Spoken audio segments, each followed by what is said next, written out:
23장. 무리가 다 일어나 예수를 빌라도에게 끌고 가서 고발하여 이르되, 우리가 이 사람을 보매 우리 백성을 미혹하고 가이사에게 세금 바치는 것을 금하며 자칭 왕 그리스도라 하더이다 하니, 빌라도가 예수께 물어 이르되, 네가 유대인의 왕이냐? 대답하여 이르시되, 네 말이 옳도다. 빌라도가 대제사장들과 무리에게 이르되, 내가 보니 이 사람에게 죄가 없도다 하니, 무리가 더욱 강하게 말하되, 그가 온 유대에서 가르치고 갈릴리에서부터 시작하여 여기까지 와서 백성을 소동하게 하나이다. 빌라도가 듣고 그가 갈릴리 사람이냐 물어 헤롯의 관할에 속한 줄을 알고 헤롯에게 보내니, 그때 헤롯이 예루살렘에 있더라. 헤롯이 예수를 보고 매우 기뻐하니, 이는 그의 소문을 들었으므로 보고자 한지 오래였고, 또한 무엇이나 이적 행하심을 볼까 바랐던 연고로라. 여러 말로 물으나 아무 말도 대답하지 아니하시니, 대제사장들과 서기관들이 서서 힘써 고발하더라. 헤롯이 그 군인들과 함께 예수를 업신여기며 희롱하고 빛난 옷을 입혀 빌라도에게 도로 보내니, 헤롯과 빌라도가 전에는 원수였으나 당일에 서로 친구가 되니라. 빌라도가 대제사장들과 관리들과 백성을 불러 모으고 이르되, 너희가 이 사람이 백성을 미혹하는 자라 하여 내게 끌고 왔도다. 보라, 내가 너희 앞에서 신문하였으되 너희가 고발하는 일에 대하여 이 사람에게서 죄를 찾지 못하였고, 헤롯이 또한 그렇게 하여 그를 우리에게 도로 보내었도다. 보라, 그가 행한 일에는 죽일 일이 없느니라. 그러므로 때려서 놓겠노라. 무리가 일제히 소리질러 이르되, 이 사람을 없이 하고 바라바를 우리에게 놓아주소서 하니, 이 바라바는 성중에서 일어난 밀란과 살인으로 말미암아 옥에 갇힌 자러라. 빌라도는 예수를 놓고자 하여 다시 그들에게 말하되, 그들은 소리질러 이르되, 그를 십자가에 못 박게 하소서, 십자가에 못 박게 하소서 하는지라. 빌라도가 세 번째 말하되, 이 사람이 무슨 악한 일을 하였느냐? 나는 그에게서 죽일 죄를 찾지 못하였나니 때려서 놓으리라 하니, 그들이 큰 소리로 재촉하여 십자가에 못 박기를 구하니 그들의 소리가 이긴지라. 이에 빌라도가 그들이 구하는 대로 하기를 언도하고, 그들이 요구하는 자 곧 밀란과 살인으로 말미암아 옥에 갇힌 자를 놓아주고 예수는 넘겨주어 그들의 뜻대로 하게 하니라. 그들이 예수를 끌고 갈 때에 시몬이라는 구레네 사람이 시골에서 오는 것을 붙들어 그에게 십자가를 지워 예수를 따르게 하더라. 또 백성과 및 그를 위하여 가슴을 치며 슬피우는 여자의 큰 무리가 따라오는지라. 예수께서 돌이켜 그들을 향하여 이르시되, 예루살렘의 딸들아, 나를 위하여 울지 말고 너희와 너희 자녀를 위하여 울라. 보라, 날이 이르면 사람이 말하기를 잉태하지 못하는 이와 해산하지 못한 배와 먹이지 못한 젖이 복이 있다 하리라. 그때 사람이 산들을 대하여 우리 위에 무너지라 하며 작은 산들을 대하여 우리를 덮으라 하리라. 푸른 나무에도 이같이 하거든 마른 나무에는 어떻게 되리요 하시니라. 또 다른 두 행악자도 사형을 받게 되어 예수와 함께 끌려가니라. 해골이라 하는 곳에 이르러 거기서 예수를 십자가에 못 박고, 두 행악자도 그렇게 하니 하나는 우편에 하나는 좌편에 있더라. 이에 예수께서 이르시되, 아버지, 저들을 사하여 주옵소서. 자기들이 하는 것을 알지 못함이니이다 하시더라. 그들이 그의 옷을 나눠 제비 뽑을새 백성은 서서 구경하는데, 관리들은 비웃어 이르되, 저가 남을 구원하였으니 만일 하나님이 택하신 자 그리스도이면 자신도 구원할지어다 하고, 군인들도 희롱하면서 나와 신포도를 줄을 주며 이르되, 네가 만일 유대인의 왕이면 네가 너를 구원하라 하더라. 그의 위에 이는 유대인의 왕이라 쓴 패가 있더라. 달린 행악자 중 하나는 비방하여 이르되, 네가 그리스도가 아니냐? 너와 우리를 구원하라 하되, 하나는 그 사람을 꾸짖어 이르되, 네가 동일한 정죄를 받고서도 하나님을 두려워하지 아니하느냐? 우리는 우리가 행한 일에 상당한 보응을 받는 것이니 이에 당연하거니와 이 사람의 행한 것은 옳지 않은 것이 없느니라 하고 이르되, 예수여, 당신의 나라에 임하실 때 나를 기억하소서 하니, 예수께서 이르시되, 내가 진실로 네게 이르노니 오늘 네가 나와 함께 낙원에 있으리라 하시니라. 때가 제6시쯤 되어 해가 빛을 잃고 온 땅에 어둠이 임하여 제9시까지 계속하며 성소의 휘장이 한가운데가 찢어지더라. 예수께서 큰 소리로 불러 이르시되 아버지 내 영혼을 아버지 손에 부탁하나이다 하고 이 말씀을 하신 후 숨지시니라. 백부장이 그 된 일을 보고 하나님께 영광을 돌려 이르되 이 사람은 정녕 의인이었도다 하고 이를 구경하러 모인 무리도 그 된 일을 보고 다 가슴을 치며 돌아가고 예수를 아는 자들과 갈릴리로부터 따라온 여자들도 다 멀리 서서 이 일을 보니라. 공회의원으로 선하고 의로운 요셉이라는 사람이 있으니 그들의 결의와 행사에 찬성하지 아니한 자라. 그는 유대인의 동네 아리마대 사람이요 하나님의 나라를 기다리는 자라. 그가 빌라도에게 가서 예수의 시체를 달라 하여 이를 내려 세마포로 싸고 아직 사람을 장사한 일이 없는 바위에 판 무덤에 넣어두니 이날은 준비일이요 안식일이 거의 되었더라. 갈릴리에서 예수와 함께 온 여자들이 뒤를 따라 그 무덤과 그의 시체를 어떻게 두었는지를 보고 돌아가 향품과 향유를 준비하더라. 계명을 따라 안식일에 쉬니라. 아멘. 23장은 예수님이 당하신 순환을 자세하게 기록했습니다. 종교 지도자들은 대제사장의 집 가야바의 집들에서 예수님을 신문한 후에 빌라도에게 끌고 가는데 빌라도가 예수님을 신문해 본 결과 죄가 없다는 것을 알고 책임을 회피하려고 예수께서 갈릴리에서 온 줄 알고 그 당시 갈릴리 지역을 다스렸던 분봉왕 헤롯에게로 보냅니다. 헤롯은 예수라고 하는 인물에 대하여 궁금하던 차에 빌라도가 예수님을 자기에게로 보내니까 좋아했지만 사실 만나보니까요. 무슨 기적을 볼까 해서 이런저런 일로 묻고 궁금해했지만 예수님은 침묵하시죠. 헤롯이 다시 빌라도에게로 보냅니다. 빌라도는요.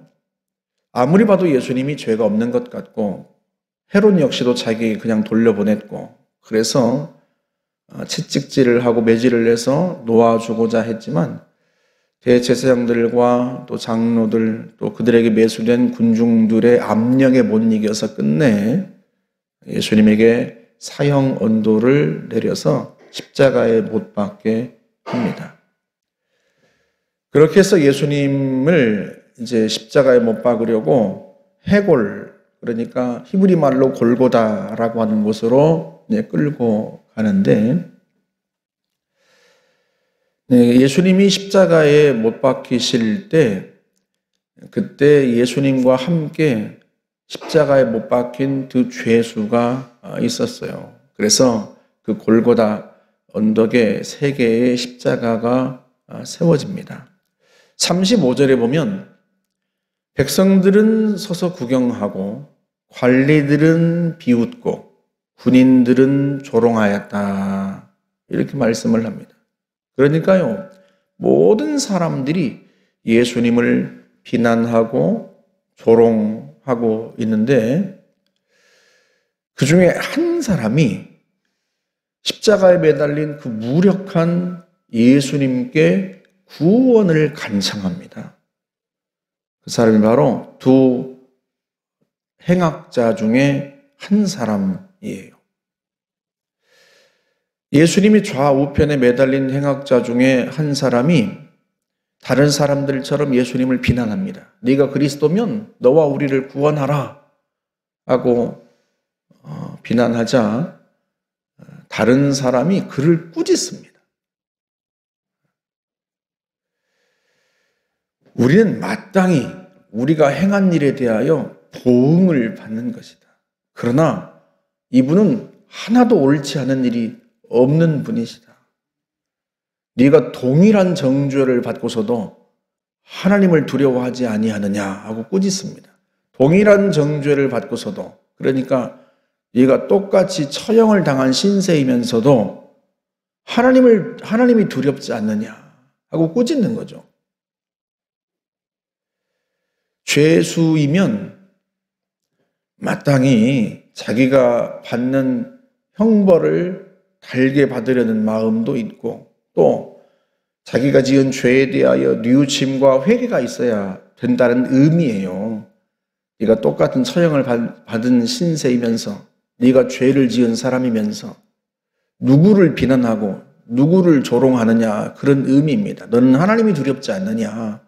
십자가에 매달린 한 악인이 그렇게 말을 한 거예요. 자기 동료에게. 이 사람은 자기가 지은 죄에 대한 뉘우침이 있어요. 네가 동일한 정죄를 받고서도 똑같은 처형을 받은 신세이면서도 누구를 비난하느냐. 게다가 자기가 받고 있는 이 십자가의 처형이 고통스럽고 괴롭지만 더 두렵고 괴로운 것은 하나님의 심판이에요. 네가 하나님을 두려워하지 아니하느냐, 네가 하나님이 두렵지 않느냐 하는 그 말 속에 그게 담겨 있는 거죠. 이 세상, 이 땅에서 사람에게 당하는, 인간에게 당하는 심판도 고통스럽고 두렵지만 정말 두려운 것은 하나님의 심판인 거죠. 그러던 차에 이 사람이요, 구원의 희망을 본 거예요. 구원의 희망을. 누구에게서? 예수님에게서.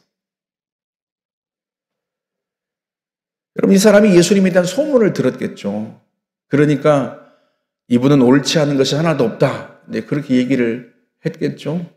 그런데 십자가를 함께 지고 오면서 예수님이 하나님의 아들이시라고 하는 사실을 더 확신하게 된 거예요.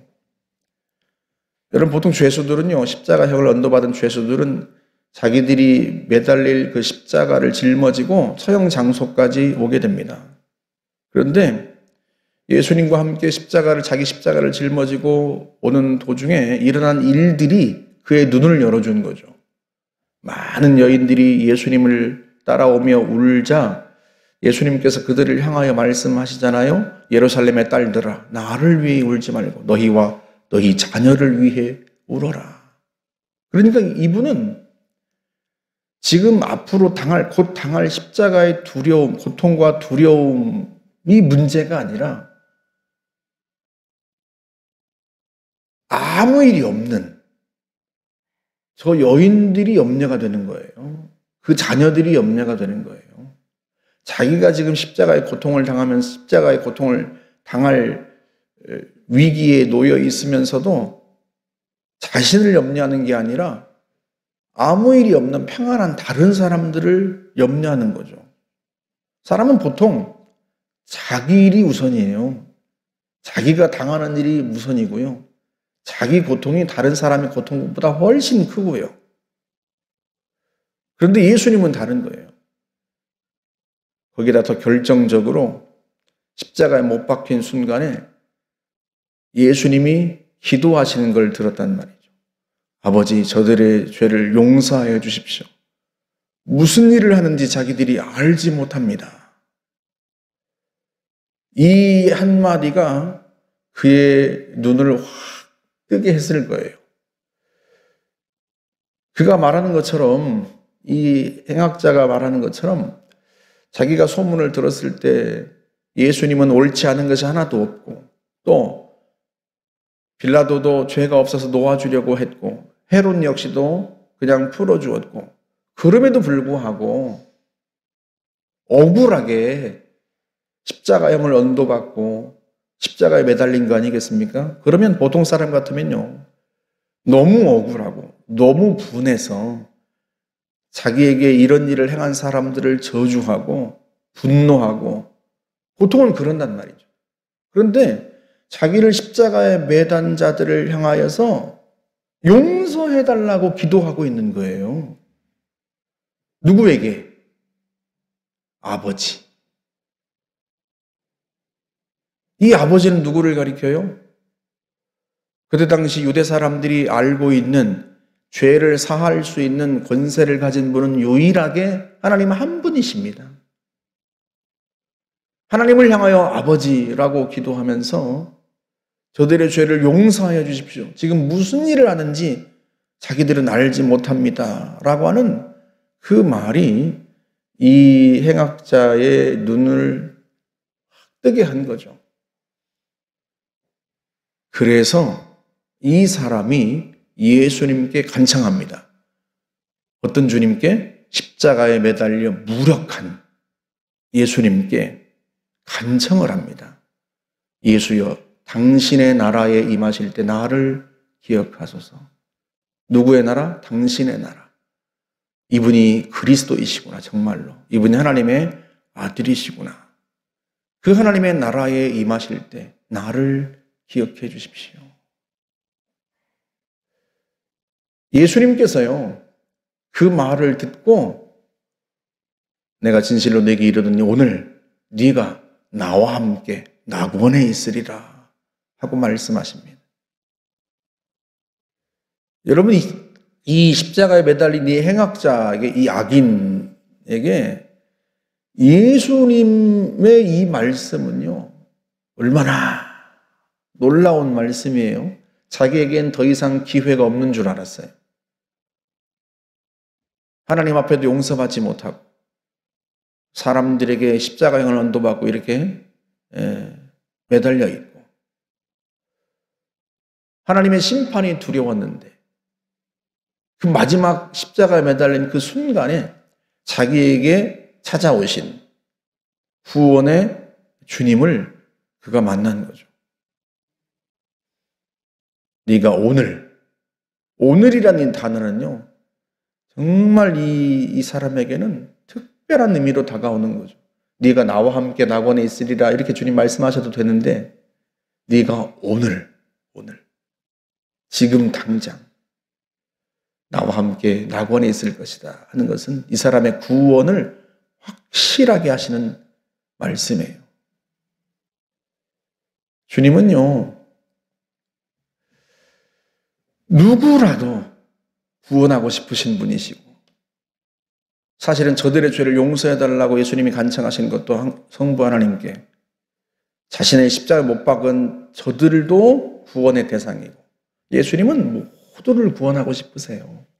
그가 선인이든 악인이든 할 것 없이 사람들의 눈에 어떻게 보일지 모르지만 모든 사람들을 다 주님은 구원하고 싶으세요. 그래서 십자가 위에 자신이 친히 희생 제물이 되신 겁니다. 그 모든 사람의 죄를 짊어지고 친히 십자가 위에서 모든 사람을 위한 그들이 당할 형벌을 자신이 친히 당하신 거죠. 디모데전서 2장 4절에서 말씀합니다. 하나님은 모든 사람이 구원을 받고 진리에 이르기를 원하신다. 그래서 오늘날 우리 주님은 모든 사람이 그 구원의 기회를 얻기를 원하시고 그 구원의 기회를 붙잡는 사람을 누구라도 주님은 구원하십니다. 이 땅에서 어떤 삶을 살았든 그동안 어떻게 살아왔든 그것과 상관없이 구원자 예수 그리스도를 붙들기만 하면 얼마든지 그를 구원하시고 그의 죄를 사하시고 그를 품에 안으시는 주님이세요. 사실은 그래서 우리가 구원받은 거 아닙니까? 우리가 다른 사람보다 착하고 선해서 구원받았겠어요? 그렇지 않아요. 하나님 어느 순간에 우리에게 구원의 기회를 주셨고 우리는 그 구원의 기회를 나도 모르는 사이에 어떻게 붙잡게 된 거죠. 붙잡을 때까지는 사실은 몰랐지만 이 십자가에 달린 한 악인이 십자가에 매달릴 때까지도 자기에게 구원의 기회가 올 줄을 몰랐지만 마찬가지로 우리에게 구원의 기회가 올 줄을 몰랐지만 구원이 필요한 줄도 몰랐지만 주님께서 어느 순간 우리에게 그 구원의 문을 여시고 우리를 초청하신 거죠. 어떤 사건을 통해서, 누군가를 통해서, 누군가의 전도를 통해서, 누군가의 기도를 통해서, 어떤 사건을 통해서든 무슨 식으로든 주님이 그렇게 우리를 구원받을 수 있는 기회를 여셨고 우리가 그 구원의 문에 들어왔던 거예요. 오늘날도 주님은 우리를 통해서도 누군가를 구원하고 싶으시고 우리의 인생 속에서 만나는 많은 사람들을 다 구원하고 싶으세요. 그가 어떤 사람이든. 십자가에 매달렸던 이 두 악인 중 한 사람, 주님의 구원을 경험한 이 한 사람, 오늘 우리의 인생 속에서도 이런 한 사람들이 매일같이 나올 수 있기를, 우리를 통해서 그가 구원받을 수 있기를 간절히 우리가 기도하며 주님의 마음을 기쁘시겠으면 좋겠습니다. 함께 기도하겠습니다. 좋으신 하나님 감사합니다. 죽음을 앞두고 마지막 순간에 구원의 주님을 만난 이 행악자처럼 오늘날 누구라도 마지막 순간에라도 구원의 기회를 잃지 않고 그 구원의 은총을 받을 수 있기를 간절히 원합니다. 우리가 그 일에 쓰임받을 수 있다면 주님 우리를 사용하시고, 참으로 죄인 하나가 회개하고 돌아오면 하늘에서는 회개할 것 없는 의인 99으로 인하여 기뻐하는 것보다 더하리라 하셨사오니, 주님이 크게 기뻐하시는 하늘의 잔치가 벌어지는 그 일들이 우리의 일상 속에서 일어날 수 있도록 우리를 사용하여 주옵소서. 예수님의 이름으로 기도하옵나이다. 아멘.